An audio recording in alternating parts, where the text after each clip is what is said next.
आज का हमारा टॉपिक है proof of law of reflection by using Huygens principle. Huygens के प्रिंसिपल का यूज़ करते हुए हमको लॉ ऑफ रिफ्लेक्शन प्रूव करना है। तो आइए स्टार्ट करते हैं।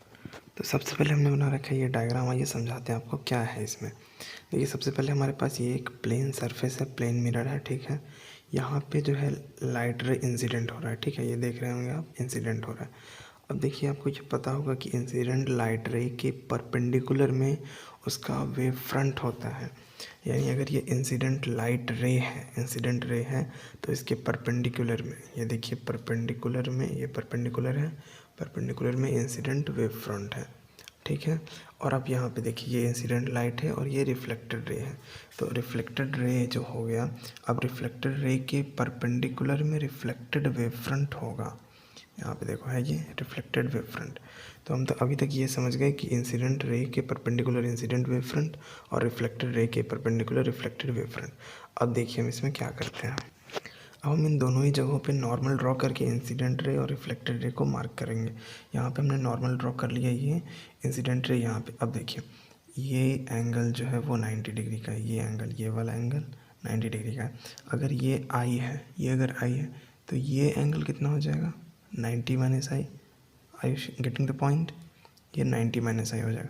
अब देखिए फर्दर ये वाला एंगल कितने का है, हमको पता है नॉर्मल किसी भी परपेंडिकुलर सरफेस पे परपेंडिकुलर होता है, तो ये भी 90 हो जाएगा। ये अगर 90 माइनस आई है तो ये आई हो जाएगा वापस से। आई होप आप समझ पाए होंगे। फर्दर यहाँ पे हम देखते हैं ये अगर आर है और ये इसके परपेंडिकुलर, ये दोनों के बीच का एंगल 90 डिग्री, ये आर है तो ये 90 माइनस आर, और ये दोनों परपेंडिकुलर इसलिए ये 90 माइनस आर, तो फिर ये आर हो जाएगा, ठीक है। अब देखिए आगे हम क्या करते हैं।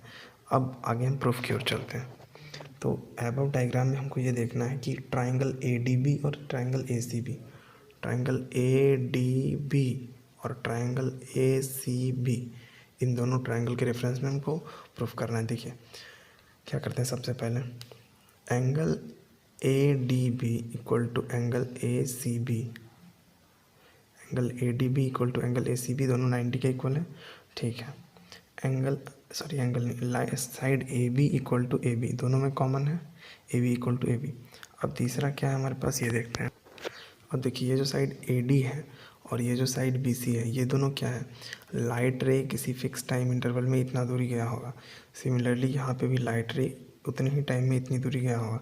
यानी इसको हम बोल सकते हैं speed of light into time, C T, यहाँ भी सी टी। तो ये दोनों ही सी टी के इक्वल है, यानी ये दोनों भी सेम है।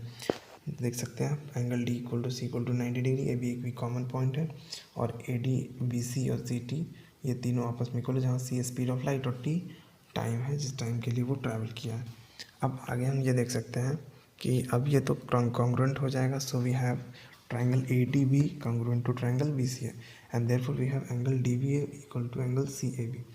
देखिए एंगल डी बी ए यानी angle R equal to angle C A B यानी आई, यानी आप आखिर में हम प्रूफ कर चुके हैं कि angle I equal to angle R, और यही होता है रिफ्लेक्शन के केस में। यानी if angle I and angle R equal, then this proves the law of reflection, that is at the point of contact the incident angle and the reflected angle are equal, and and all the points lie at the point of incidence.